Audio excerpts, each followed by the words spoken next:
and welcome to another edition of Resistance TV.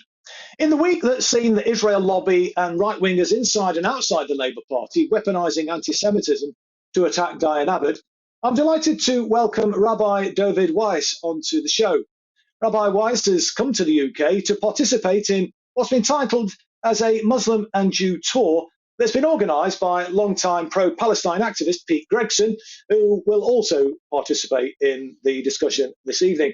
Welcome to the UK, Rabbi Weiss. How are you feeling? I know you're a bit jet-lagged, but hopefully you are feeling refreshed now.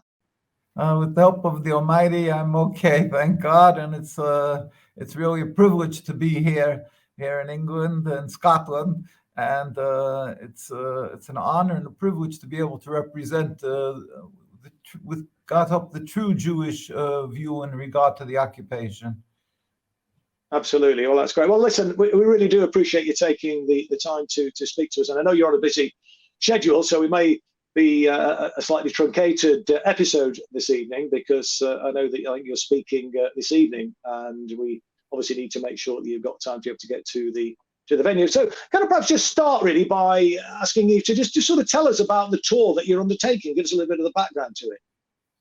Again, first I pray to the Almighty to bestow upon me His truth, His wisdom, that I may convey His message. My name is Rabbi Dovid Weiss of Neturei Karta Jews United Against Zionism, and I'm here with the help of the Almighty to educate, to clarify to the world that this occupation of the land Palestine, the creation of the Zionist state of Israel, is totally antithetical and really contradictory to the Jewish law, to Judaism, and therefore Judaism and Zionism are two diametric opposites. Judaism is to serve God, to be subservient to God, while this Zionist ideology, which is a political ideology that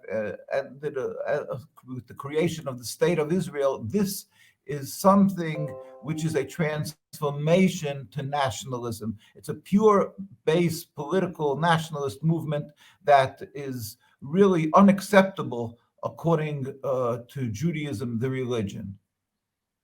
Yeah, I mean, what do you make of the way in which anti-Semitism has been weaponized to attack people who are supportive of the Palestinian struggle and critical of the apartheid state of Israel? Yeah, that's just one of the many issues that's so repugnant to us and really frustrates us and hurts Jewish people who not so long ago we suffered, we were murdered and annihilated to a large extent by Hitler. His name should be obliterated, and the Nazis, and which was pure anti-Semitism. And then to go and use the suffering of Jewish people and to go and use this terrible tragedy and which the world today at large recognizes the suffering, and to use this maybe feeling of guilt amongst the world that they were silent, and to take that and to oppress the Palestinian people and use this as a tool to occupy the Palestinian people is so objectionable, so terrible, so is such a colossal crime actually to do such a thing that it's beyond words. And that's why I think with God's help, it's so critical that people should understand very clearly the difference between what Judaism is and what this political movement, this creation, this of the state of Israel, the state of Israel itself is nothing of a Jewish issue that if you oppose it, you are anti-Semitic. It's a purely political, selfish, flawed movement of a group of people, and they're using the backing, and they're using the Judaism in order to stifle to silence people who were trying to speak up against this terrible crime, and they intimidate and they tell people, if you're going to speak up against what they're doing, because they put on, they dress themselves, they masquerade, and they dress themselves in Jewish garb, in the holiness of Judaism. They say, oh, if you're opposing us, you are equated and you're part of Nazism, you're an anti-Semite. How terrible could that be? We suffered, we died because we're Jewish. We suffered because we serve God, and we know that to steal and to kill and to oppress other people, to take their land, is part of the crime, is part of what we're not allowed to do as a Jew. And then they do these things to the Palestinian people. They take their land, they throw them out, and they say, oh, this is Judaism. And if you oppose that, then you're hating a Jew. It's just beyond words. It's really totally the opposite of what a Jew is. A Jew is to be kind, not to steal, not to kill, not to oppress. We're forbidden. It says, "Thou shalt not steal" in the Torah. And if you do that, you're going against what Judaism is. And they say, no, we're doing this. We're taking the land, and you oppose them. You're against Judaism. Really, it's just like it's weird. Really, Judaism. There's more than that also. Judaism expressly tells the Jewish people that since the destruction of the temple 2,000 years ago, King Solomon's temple and so forth, we as a people, as a nation, were put into exile by God, and we're forbidden to try to reestablish a Jewish homeland, our own sovereignty in any part of the world. Even 1 inch, 1 centimeter of Jewish sovereignty is forbidden since the destruction of the temple, as a commandment of God. And the only time that we will have a semblance, would be a true sovereignty, is when God, with his compassion, will reveal his glory throughout the world, the coming of the Messiah, where all humanity will recognize one God. It will be the will of all humanity. It will not be with force. It won't be that we're going to be taking guns and standing up against people and saying, hey, give me that piece of land.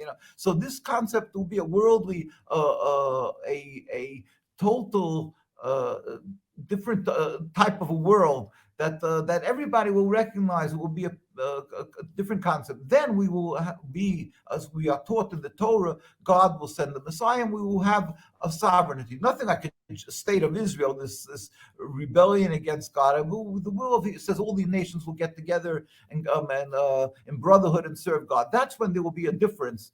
But till that day comes, which is only by God that could happen, without any human interference, without any, that will happen. Before that happens, we are not to create a Jewish state, even if it would be the will of all humanity to give us a piece of land. Even if let's just say it would be Palestine, the Palestinians would say, take this land and create your state. We would say as Jews, no, we're forbidden to do this. We're in exile as declared by God. So what they did, when they decided to create their Zionist state of Israel, all the rabbinical authorities universally said, hey, wait a minute. What you're doing is simply a rebellion against God. And the rabbis stood up in opposition to Zionism at its birth in Europe, because the Zionists, remember, Herzl and all the cohorts and all his companions, they all came from Europe, and they just decided to relocate themselves and create their what they wanted to create, their monster. They decided to do that in Palestine. And the rabbis and in Europe said, no, this is unacceptable. Of course, when they created and were ratified by the United Nations to make their state in Palestine, then the rabbi said, you're now committing another crime on top of the crime of creating a state against, like a rebellion against God's decree of exile. Now you're killing and stealing and just breaching the other laws of the Torah, and we oppose you on all these facets, on all these issues. So we as Jews will, on every facet of Zionism, on every idea of what the Zionists do, we say that they are not Jewish. They're stealing our identity, the Star of David, our name Israel. What they're doing is criminal, unacceptable. It's not a Jewish state of Israel. It's a Zionist state of rebellion against God. A Zionist entity is what I often refer to it as being. But I mean, what you've just been setting out there, Rabbi Weiss, is, I mean, it's very much contrary to the narrative that we see in this country, and I suspect in the United States of America as well, very much contrary to the narrative that's carried in the corporate media. And I've even heard like offensive remarks when people articulate similar views to your own, Jewish people articulate similar views to your own, that, oh, you're just a self-hating Jew. How do you respond to such offensive remarks like that, Rabbi Weiss? Well, one of our great leaders who passed away a few years ago used to have a mantra would constantly repeat. He would say, 1 and 1 is 2. You can have all the king's horses and the king's men. You can have all the wise men of the world explain away that 1 and 1 is 3. It won't change the fact that 1 and 1 is 2. If it's now by us day, it's not you could explain with a lot of psychology and great ideas that now it's not, but it's not. And the fact is, Judaism is subservience to God. The fact is that Judaism is clear, as all the rabbinical authorities. We put out a book about this. The rabbis speak out, which is around 100. It says 130 years records of religious Jewish opposition to Zionism. But today it's like 150 years. We have the rabbis universally from every part of the world who explained, and basically the issues that I said, that we are in a declaration of exile that was 2,000 years. Jews went through many trials, tribulations, much suffering, the Inquisition, the Crusades, that people tried to force Jews to convert to Christianity. If anybody who looks at the history, simply, you can go to Spain, you can go to Italy, you can see the whole towns where they were banished. You go to York, here in England, and I went there, and you see where Jews were. There's a very famous castle in New York where Jews, it says, there's a sign there, a big sign, that the Jews and Jewesses, it says, they were murdered, and they took their own lives before because they were afraid of being murdered if they're not going to convert to Christianity, and they were eventually burnt, the ones who remained alive. So basically, this was a sad history of Jews, and yet the Jews had opportunity many times through 2,000 years. There was the golden age of Judaism. They could have created their own sovereignty, yet they refused to, because they said God told us that we believe God is all compassionate and we don't know his ways, but we were sent into exile by God. It says clearly, that's in Hebrew. That's how in our prayers we say that. Because of our sins, we were sent into exile. We believe we were not on the high level that God required of us to remain in the Holy Land that we call Palestine. And we were sent by God, and God told us that we are to be, as a nation, as a sovereignty, we have to be on a very high level of holiness to be in the Holy Land in this nation. And since we're not, as all the prophets, Ezekiel, Isaiah, all of them stated, we're being sent into exile, and we were put under a direct command of God not to return and recreate a sovereignty until God will find it the time, and then he will make that happen. But until that time, we are forbidden to do that. End of sentence. This was accepted 2,000 years. We had, as I say, many golden age of Judaism, and we could have created our sovereignty, and the rabbis clearly stated, do not attempt this, have patience. It's not acceptable to do this. And so we didn't make that through 2,000 years. Zionism came along, and let us look a picture of who Zionists were. I carry along a picture with me where I travel a lot of times. This is Ben Gurion, it says here, reading the Declaration of Independence in 1948 in Independence Hall. Now, if you can see the picture, and anybody can Google it, you'll see who's on the dais, who's sitting at the head there. Not one of them is even covering the heads. I believe not one of them. Maybe someone you don't see, not even. Now, imagine making a Christian state, or Muslim. If you'd call it a Christian state, then you would have a priest, a pope, somebody over there. Yeah. If you're making a Muslim state, you'll have imams, you'll have sheikhs, you have something. Here they're supposedly making a Jewish state, and there were plenty of rabbis when this was done, and not one single rabbi will you find here, because this was created as a purely political adventure, a venture to create some type of their own idea of what they want, ersatz Judaism, a transformation from sovereignty to God to nationalism. All the rabbis oppose this. And mind you, till today, you will find that we have mass demonstrations whether it is in the streets. This is in Washington in front of the United Nations against the state of Israel. Whether it is in Jerusalem, hundreds of thousands of Jews gathering. The very religious, invariably, if you will go around the world, you'll find the very religious communities, the more religious they are, the more they oppose this ideology of having a Jewish state or stealing the land from the Palestinians. Why? Because it's unacceptable to steal, to kill, or to have a Jewish sovereignty. It's not only is it 1 and 1 is 2, we're not allowed to have it, but around the world, the very religious Jews stand and continually in opposition to the Zionist state of Israel in its entirety and all the actions that emanate from the state. So although you say that the many people say, oh, he's a self-hating Jew, it's because they have the power of the media. They have the mic in their hands. But if you go to England, the most religious communities in Stamford Hills in London, you won't find an Israeli flag. You go to New York, the largest concentration of religious Jews besides Jerusalem, there's not one single Israeli flag, because the more religious, the more you know that Zionism and the state of Israel is unacceptable. It's the people around the world who don't know the truth of Judaism that could make such a comment. People don't know that Jews are being brutally beaten. You go to Israel daily. You see, Jews are children, old men, young men, because they're simply standing up and denouncing the state of Israel, denouncing its existence. It's intolerable and unacceptable. Old men, young children get brutally beaten, and the world is silent. If this would happen in the UK, if it would happen anywhere else, the way the Israeli soldiers, the Israeli people treat the religious Jews, and then we never carry guns. We're simply demonstrating against the state of Israel. We never carry guns.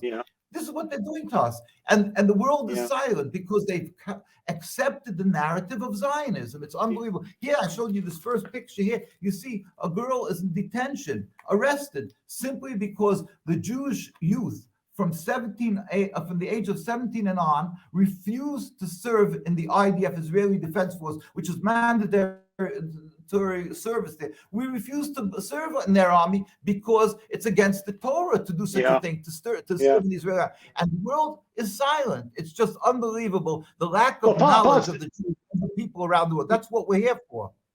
Yeah, well, absolutely. I mean, because part of the problem is that, people are ignorant of the truth, are ignorant of the facts. And I suspect many people who don't necessarily follow politics that closely would be, but I've seen the narrative in the media, would be absolutely astonished to hear you speaking, Rabbi Weiss. I mean, the Zionist lobby, though, is very influential, isn't it? And they've succeeded in persuading political parties and centres of academia and so on to accept the IHRA working definition of anti-Semitism. And of course, that's been used to attack people like myself, who's spoken out for the Palestinian people, like Pete Gregson, who's organised this tour that you are participating in. Are you optimistic, Rabbi Weiss, about the ability of sane voices like yours to actually prevail against the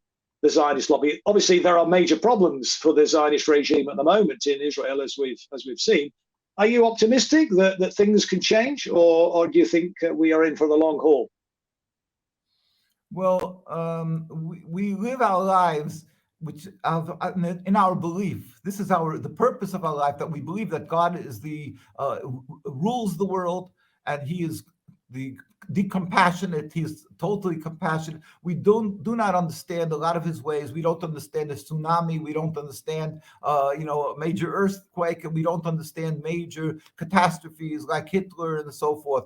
But at the same time, we do believe that God rules the world, and we accept lovingly to serve God, and we believe that He is compassionate, and that He ultimately He has His purpose, and that He will ultimately not let evil to prevail. We are confident, certainly, we know that one day, as it says in the Torah says, do not rebel against me, you will not be successful.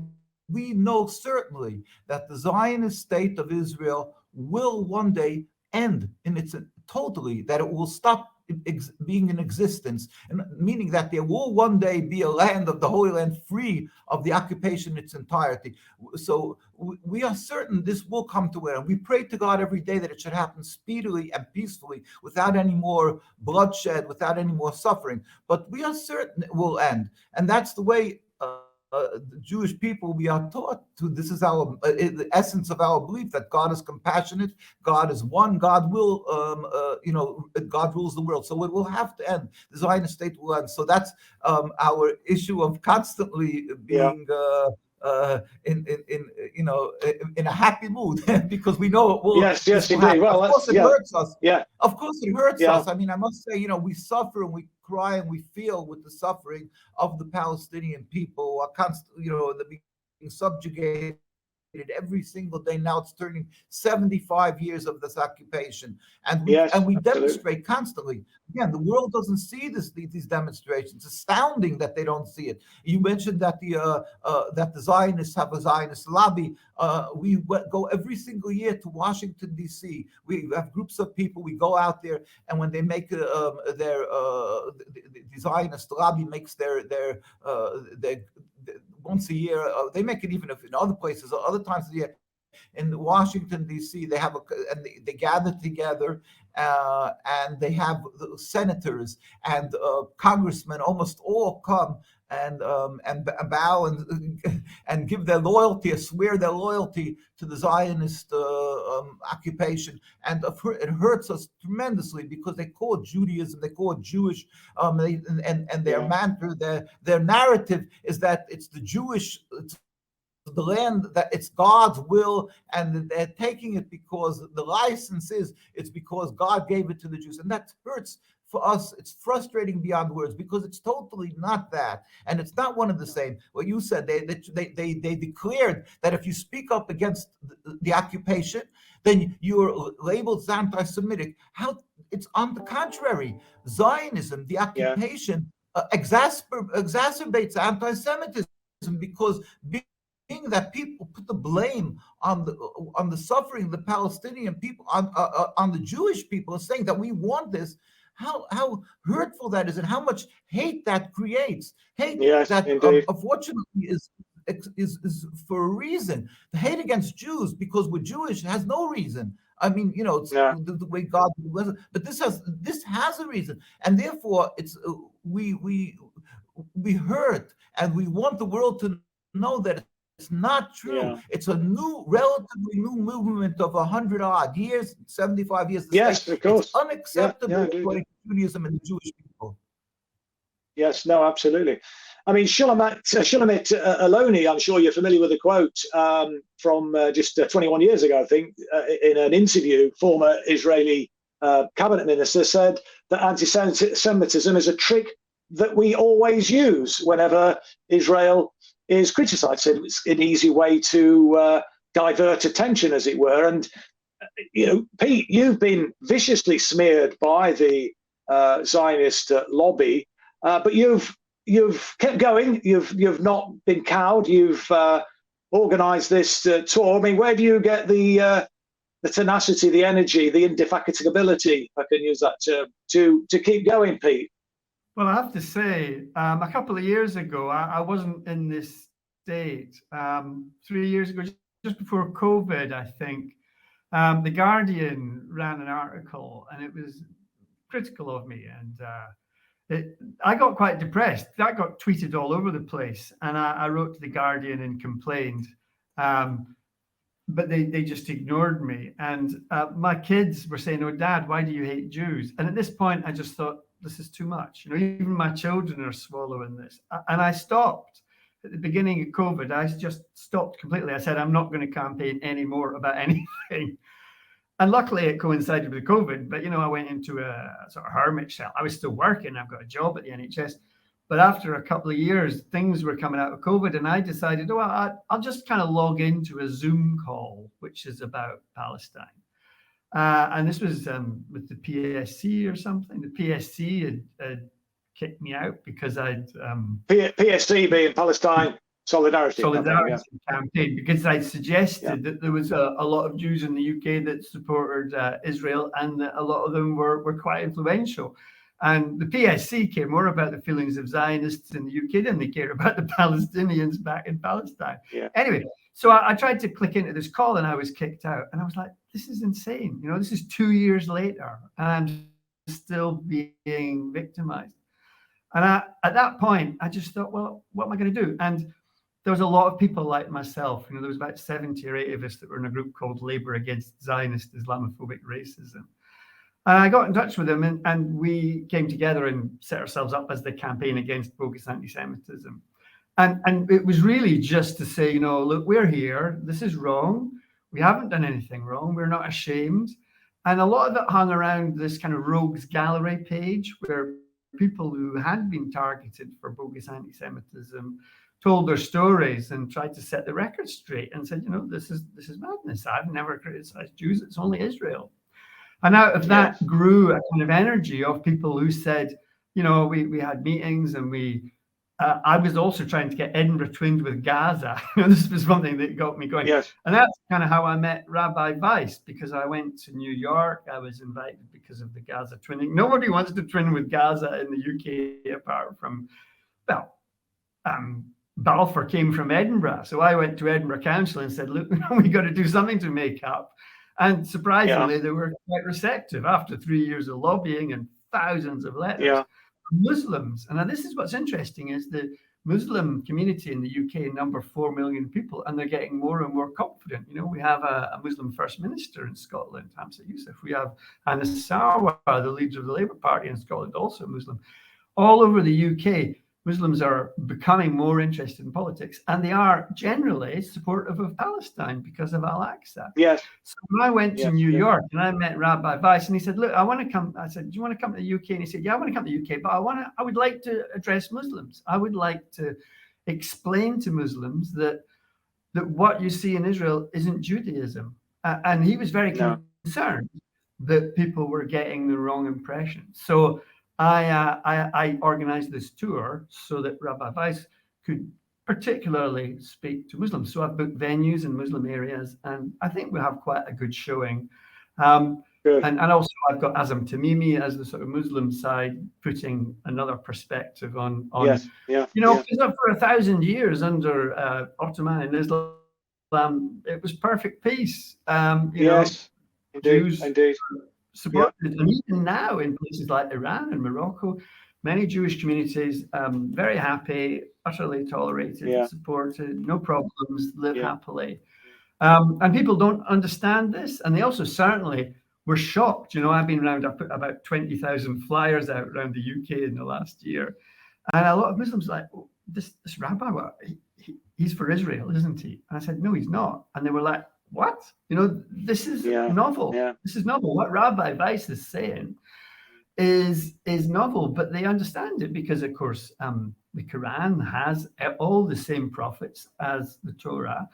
It even has as Isus. So they recognize all the religions, the monotheist religions that came before them. And there is a lot more, there's probably more connections between Judaism and Islam than there is with Christianity. I mean, Christianity is the odd one out because we have the Father, the Son, and the Holy Ghost, and, you know, all this sort of wine and body of Christ, and lots of stuff, which is very much about trying to personify God. Whereas Islam and Judaism doesn't get into any of that. You know, for them, it's a much more pure, reflective process. And so there's connections which I think are interesting to Muslims because they show a continuity. But in a way, this has actually been ruined by Christians. I mean, it was the Christians that gave Palestine to the Zionists. This was a Christian evangelical movement. Although I've seen footage, Pete, I'm sure you have too, of the Zionist goons, security personnel attacking Christian Palestinians. I mean, it's a regular occurrence, but yes. I mean, now they do, yes. I mean, the whole thing's, I mean, only just yesterday was that Macron was complaining because their French church was being occupied by Israeli soldiers. You know, this is, it's things are getting out of hand because what started as a sort of Zionist settlement it's become what they call religious Zionism. And I'm curious to know what Rabbi Weiss makes of religious Zionism, because that's in opposition to what you're saying. Indeed. Perhaps, Rabbi Weiss, you could give your thoughts on that point. Yeah, with help of the money. First of all, there's two distinctly different parts of this religious Zionism. There's the support of the Zionist state of Israel, which is in numbers, ironically, much, much larger of non-Jews than Jews who are in support, the evangelistic Christians. And that is why Zionism, at its inception, in the beginning, they decided, they had meetings in Switzerland and Basel, Switzerland. They had a meeting and they decided that they, instead of making this new state of Israel that they wanted to create, this new Zionist entity, they wanted to do something which was practical. These were non-religious people. They wanted something that's practical in a lush land, something that could be developed in those days. And this was the time of that they were looking how to develop a land that would be that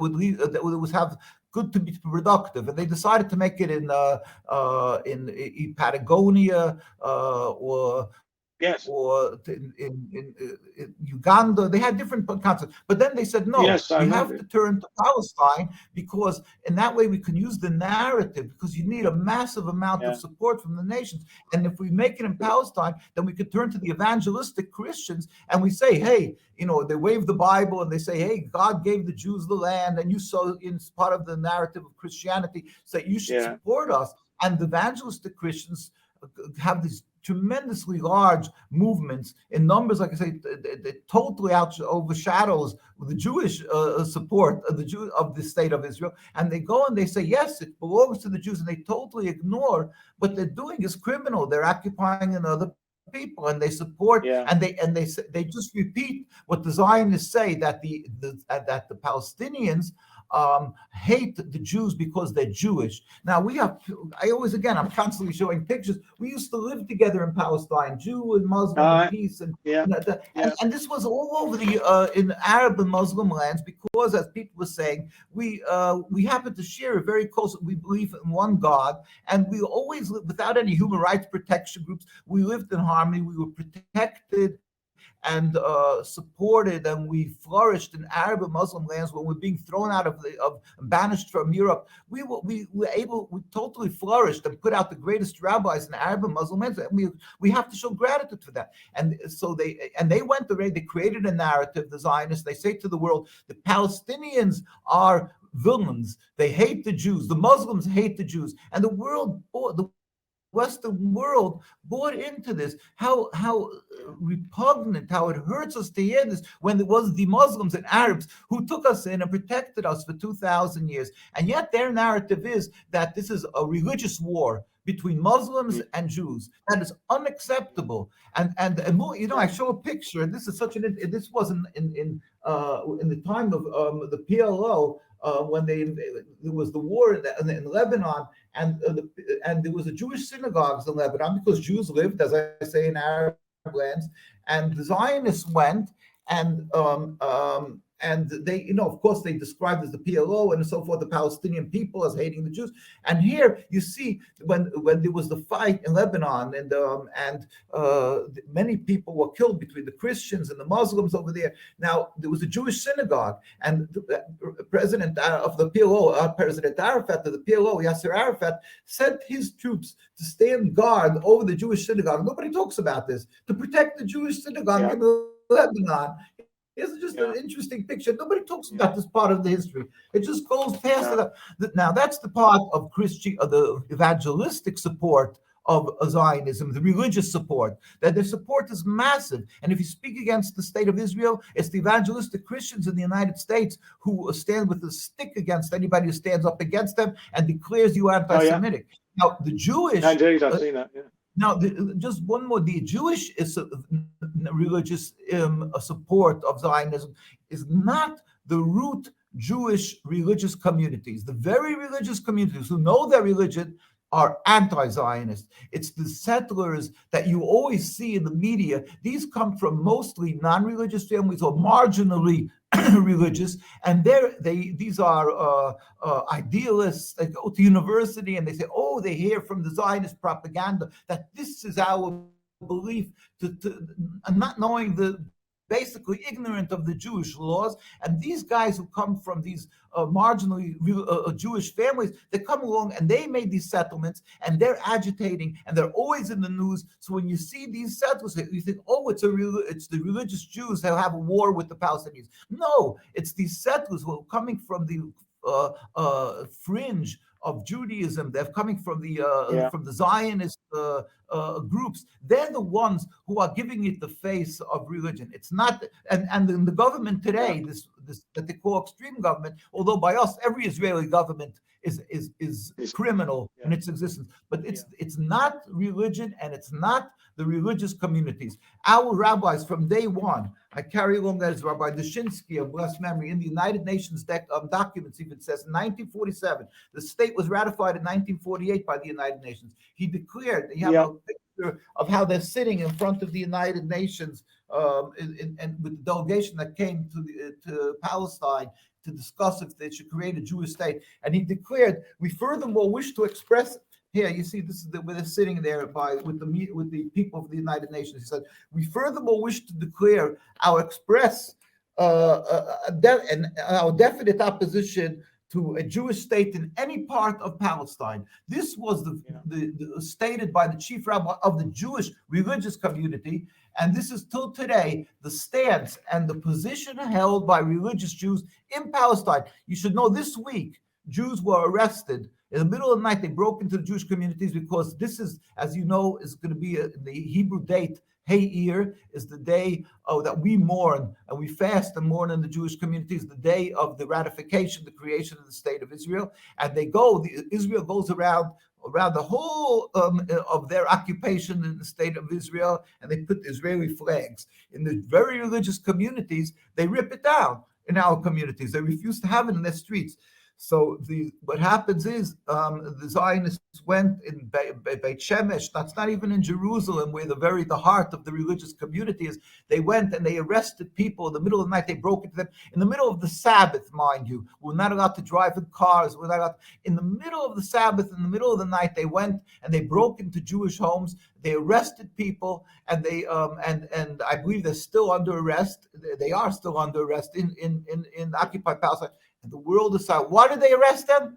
Simply because they said, oh, we suspect that you're part of the people who ripped down the flags. Throughout the whole area, the children go and they refuse. They stand there and demonstrate. They refuse to have the Israeli flags in front of the houses. It's an affront to what we are. To our serving God, and this is what is happening. They continue again. If it would happen in the U.S., it would happen in UK. If it would happen in Iran, imagine if it would happen in any land. Then there would be Netanyahu would be jumping around from plane to plane. Of course, absolutely. Restitution, because of course he wants the money, demanding restitution for what's being done to the Jews, as is their really deplorable way of existing. But this is happening, and the world is silent. Yeah. Well, listen, it sounds like a really fascinating tour, and you are an incredibly engaging speaker, Rabbi Weiss. I'm sure people will be very fulfilled to hear you speak on your tour. Just finally then, because I know you, as I said at the start, you're on a very tight schedule. Just finally, could you give us a brief, either Pete or yourself, Rabbi Weiss, where you will be speaking, where the tour will be going, and when it will be finishing? Well, I'll leave that for the Pete. Oh my gosh, you caught me in a strange place. All right, caught you on the hop there, but yeah. I'll just give me 1 minute. Well, while he's looking for the information. Well, you see, he's not that prepared for this, because he really knows ideally that what we're going to be doing is going to be invited to Parliament, and that we're going to be declaring to the world that the rulership in England is going to stand up and recognize that the occupation is unacceptable. That's what he's hoping, that we're going to have to change the tour plan into a major official exception, and it's going to be an official accepting that the fact is that it's unacceptable to occupy Palestine, and that we should have, with God's help, to celebrate here, that I should be here to celebrate a free Palestine. Yeah, this is what he said. I think Pete's got the details. what we're hoping out of this, that a lot of people who come to the talks begin to understand that there is lots of truly religious Jews that reject Zionism. And one would hope, I think particularly amongst Muslims in the next few years, I think we'll see more and more confidence. At the moment, with the loss of Corbyn and the loss of all that he represented in terms of hope for Palestine, and with Keir Starmer, things have taken a big backward step. But I think the kind of genie's out of the bottle now. People know, even the press know, that Corbyn was no anti-Semite, and they can see. I think we no one's going to turn the clock back, to how it was under Tony Blair. Pete, I think they knew that from the outset. It was never about anti-Semitism. It was about protecting the Israeli state, and it was about destroying the prospects of an anti-imperialist, pro-Palestinian prime minister coming to power. That's what it was all about. It was against socialism. It was against anti-imperialism. It was against pro-Palestinian. It was against efforts to secure Palestinian liberation. It was never about anti-Semitism, because the people that were targeted were universally anti-racists, anti-imperialists, socialists. Exactly. Where there are people like Ken Livingstone, whose record is unimpeachable. He advanced the cause of anti-racism probably more than anybody else in public office when he was the leader of the Greater London Council and the mayor of London. And he's now seen as a pariah, as an anti-Semite. It's absolutely despicable what's happened. What's interesting, though, is you have two medias. You have the BBC, you have the Zionist media, you have Parliament, and you have the people. And I spend all my time, years and years, speaking to people, not just protesters, but generally amongst the population at large. There is a sympathy for Palestine. I think that's true. Look at the World Cup. Look at the World Cup, Pete. Look at the World Cup. The support for Palestine was ubiquitous. It was universal, and the Palestinian flag was ubiquitous across the whole tournament. It was amazing. So that was great. But Pete, as I say, just in conclusion, have you got? Is there anywhere where people can go? Any websites or a social media link that people can go to find out details of where you're going to be? There's 15 cities: Edinburgh, Newcastle, Bradford, Leeds, London, Cardiff, Bristol, Liverpool, Leicester, Coventry, Birmingham, Derby, Manchester, Sheffield, and Glasgow. And if people want to book seats or get the details of the venues, if they go to www.onepalestine.land, and that's the website, onepalestine.land. Well, listen, Pete, what we'll do then, Pete, when we put this out after. Obviously, it's going out live, but after what we do is we then circulate it on social media and so on. We can put the link on the social media post so that people can be able to book their places that way. I should say that the UK Lawyers for Israel and the Friends of Israel hate what we're doing. And they tried to stop the rabbi getting into this country. And I'm so pleased this morning we got through customs. 180 people wrote letters to Suella Braverman saying, don't keep the rabbi out. He's a man of peace. He comes to help relationships between Jews and Arabs, not sour them. Because we say this is what UK Lawyers for Israel is saying, we don't want any trouble. But I think on the back of what's been happening in Al-Aqsa and the footage of Zionist Israeli soldiers beating worshippers, I think it was actually becoming quite hard for them to argue that there was anything dangerous. But there's still problems with venues, because they're threatening venues, and a couple of venues. I've seen that. I've seen that. But I mean, and we've had to I've been victim of that. I've been victim of that. But I mean, what we've done then, when hopefully the weather's good enough, is we've done an outdoor meeting. We've not been defeated by them. So, best of luck anyway. And thank you very much indeed, Rabbi Weiss, for taking the time to speak to us this evening. It's been really fascinating, and I'm sure that people who go to these meetings will be really enlightened and will find it, an enjoyable experience, if that's the right way to describe it. But I've certainly enjoyed listening to you this evening. So thank you again. And thank you, Pete, for coming on. And thank you for organising it as well. Yeah, thank you. Yeah, the Almighty should help that we should have that it's sooner nowadays we should be able to celebrate a free Palestine. We could again serve God in the harmony and in the peace, and ultimately the revelation of God, where all humanity will live in peace and harmony and joy. We should be able to serve God with peace on the world. God should help. Thank you. Absolutely. I think we could all endorse that sentiment. So thank you very much indeed. Thank you everybody for watching. We'll be back next week at the same time on Wednesday, 7 p.m. And until then, have a good evening and good night.